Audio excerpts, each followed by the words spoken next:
Ma. Practice na natin ito.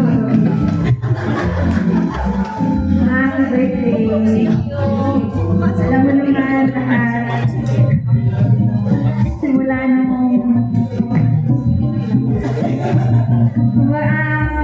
thank you ma kasi mas naiintindihan ko yung buhay mo. Mas naiintindihan ko simula nung nag-work na ako, mas naiintindihan ko lahat ng pangaral niyo sa akin na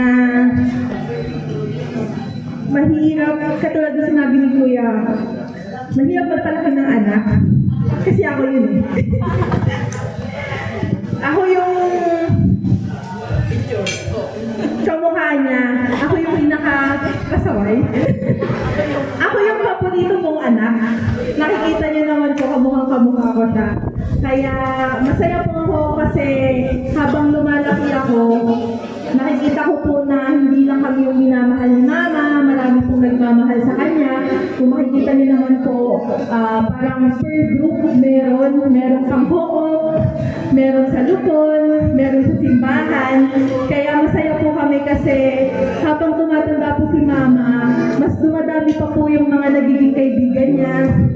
Mas marami pa po yung nagmamahal sa kanya na alam po namin na kahit nabibisi kami sa work, meron pong ibang mga tao na tumitingin sa kanya, may mga nagiging kabanding po siya. Kasi kung alam niyo naman po, hindi pa po ako nag-aasawa.